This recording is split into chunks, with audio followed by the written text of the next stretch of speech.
Here's everything you need to know about lockpicking in Oblivion Remastered so you can open locks fast. In this video I'm going to explain a consistent technique to win the lockpicking minigame every time without needing to level the security skill, then talk about why you shouldn't actually bother leveling security at all, and finally I'm going to go through several ways you can open doors and chests without needing to play the minigame. Let's get into it. There are two tricks to completing the lockpicking minigame. The first one is to understand that sometimes when you tap the tumblers they move quickly and other times they move slowly, and you only want to try and lock the tumbler in when it moves slowly because you get more time. It is possible to lock the tumbler when it moves fast, but it carries way more risk, so there's no point. Doing that just increases the chances of breaking a lockpick.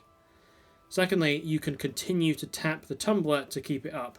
Rather than trying to react to how it moves and lock it in straight away, if you can see it move slowly, you can continue to tap it to keep it in place before you hit the button to lock it in. Doing this technique and taking it very slow allows you to pick a very hard lock with almost no security skill.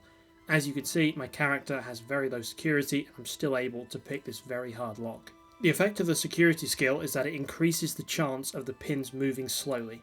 That's all it really does, and now we know how to play the minigame optimally, this doesn't really matter. We're just going to wait for the pins to move slowly, continue to tap them when they do, and lock them in when we get the timing right. If you're looking for a way to make the minigame even easier, go to the Arcane University and make a Fortify security 100 points for 1 second custom spell. Then just use your Fortify security spell just before lockpicking, and this will make the tumblers move really slowly because you have max security skill. To unlock the Fortify skill effect for spell making that you'll need to make this, there are several methods, but a few easy ones include completing the Origin of the Grey Prince quest, which starts in the arena, completing the level 10 Nocturnal Daedric quest that gives the skeleton key, I'm going to talk about this in detail later, or activating most of the Doomstones. Speaking of Doomstones, the Tower Stone both gives you access to Fortify skill through the Master's Hand ability, and it grants you the Warden's Key ability, which allows you to magically open a hard difficulty lock once per day. The Tower Stone can be found here on the map. I recommend fast travelling to the Imperial City waterfront and then swimming across the water to reach this location. Obviously you can get here from any direction, but that's just what worked for me.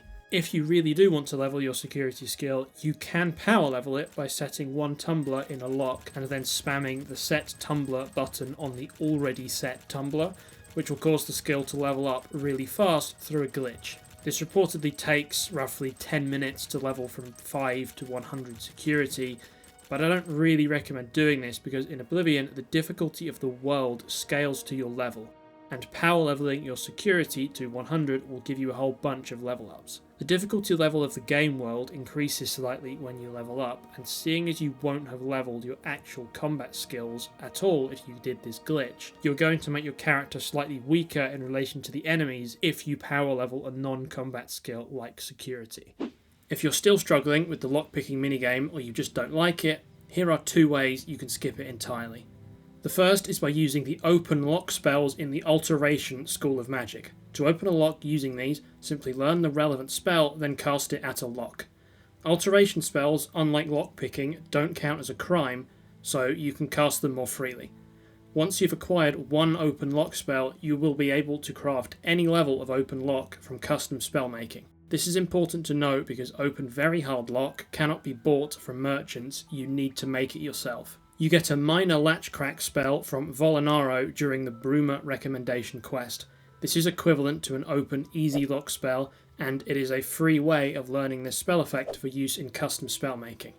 As you probably want to gain access to the Arcane University anyway for spell making and free alchemy ingredients, I would advise against buying an open lock spell and instead just learning the effect for free when you do this quest. However, if you do want to buy these spells, Druja at the Skingrad Mages Guild sells open easy lock, and Orinter at the Shadenhall Mages Guild sells you normal and hard difficulty spells. There are other merchants as well listed on the wiki page, but these are the ones I would use, and most of the merchants are in the various guild halls anyway.